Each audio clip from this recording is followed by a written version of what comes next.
আসসালামু আলাইকুম সুপ্রিয় ভিউয়ার্স, সম্মানিত অভিভাবক এবং আমার প্রাণপ্রিয় শিক্ষার্থী। আশা করছি তোমরা সবাই ভালো আছো। আমিও ভালো আছি আল্লাহর রহমতে এবং তোমাদের দোয়ায় আলহামদুলিল্লাহ। আজকে নতুন ভিডিও নতুন ক্লাসে তোমাদের স্বাগত জানাচ্ছি। আশা করছি তোমরা সম্পূর্ণ ভিডিওর সাথে থাকবে, ইনশাল্লাহ তোমাদের কাজে লাগবে।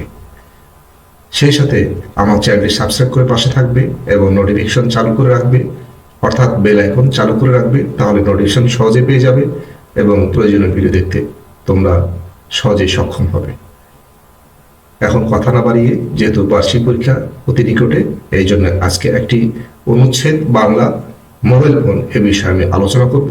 চলো আমরা ভিডিওর দিকে নজর দিই।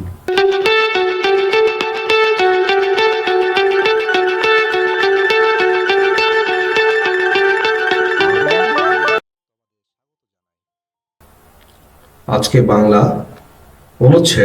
অনুচ্ছেদের নাম মোবাইল ফোন অনুচ্ছেদ। মোবাইল ফোন আধুনিক বিজ্ঞানের একটি বিস্ময়কর আবিষ্কার। মার্কিন বিজ্ঞানী মার্টিন কুপার 1970 সালে সর্বপ্রথম এই যন্ত্রটি আবিষ্কার করেন। এটি সেলফোন, সেলুলার ফোন, মুঠোফোন ইত্যাদি নামে পরিচিত। এটি আকারে ছোট এবং সহজে পকেটে বহন করা যায়। মোবাইল ফোন হচ্ছে ল্যান্ডফোনের উন্নত সংস্করণ। বর্তমানে ল্যান্ডফোনের জায়গা দখল করে নিয়েছে এটি। ল্যান্ডফোন একটি নির্দিষ্ট জায়গায় স্থির রাখতে হয়। অন্যদিকে আকারে ক্ষুদ্র ও সহজেই বহনযোগ্য মোবাইল ফোন ব্যবহারের মাধ্যমে কেউ এক স্থান থেকে অন্য স্থানে কল দিতে ও গ্রহণ করতে পারে। পূর্বে কেবল অল্প সংখ্যক মানুষ মোবাইল ফোন ব্যবহার করত, কারণ এটির দাম ছিল বেশি। তবে এখন এর দাম অনেক কমেছে। বর্তমানে সকল শ্রেণীর মানুষই মোবাইল ফোন ব্যবহার করে থাকে।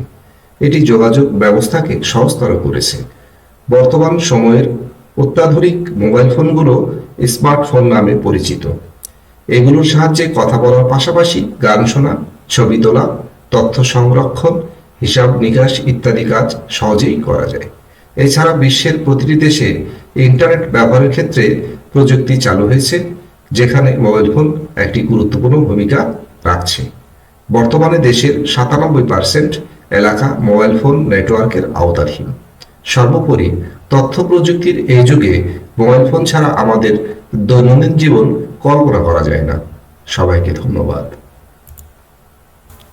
প্রিয় ভিউয়ার্স, সম্মানিত অভিভাবক এবং সুপ্রিয় শিক্ষার্থী, যদি তোমাদের কাছে ভিডিওটি ভালো লাগে তাহলে লাইক, কমেন্ট, শেয়ার এবং চ্যানেলটি সাবস্ক্রাইব করে আমার পাশে থাকবে।